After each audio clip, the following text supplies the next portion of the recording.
That right there is the Bharat Mandapam, where the New Delhi Summit 2023 G20 is going to happen. And there are two questions on everybody's mind.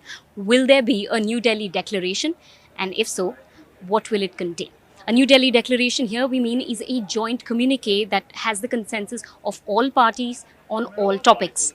Rishabh, tell us about what are some of the significant developments leading up to this G20 meeting. Yeah, so we've just concluded with the pre-summit press conference, and I think the major takeaway was that Amitabh Kant, the G20 Sherpa, he said that the New Delhi declaration is almost ready. The leaders will accept it over the coming 2 days. The second very important thing he said was that India is driving a huge India narrative, and that it will also emerge as a very leading voice for the global South.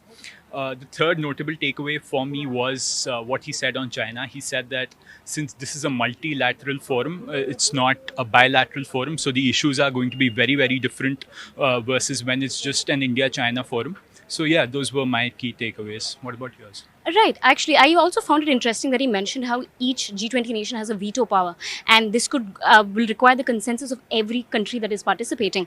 Because, as you know, there have been six main key priorities that he's mentioned so far. One has been the reform of multilateral development banks, particularly to help the financing objectives for emerging economies. There is also efforts towards sustainable development goals and achieving them. We've only reached about one third of the objectives he said so far, and this is a 2030 deadline already.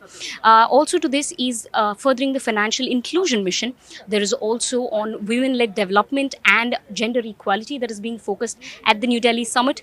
We've also noted that an inclusive, sustainable growth priority is something that is on India's radar, and it has been pushing for also perhaps a cryptocurrency regulation. The finance your track coordinator, who's Ajay Seth, the economic affairs secretary, also mentioned that in fact they are looking at how blockchain can be made beneficial and what could be the regulatory consensus they could emerge on this particular matter. That's the sense we're getting from now. But as you can see, all will rest upon what happens over the next 2 days. Stay tuned to BQ Prime for all that update.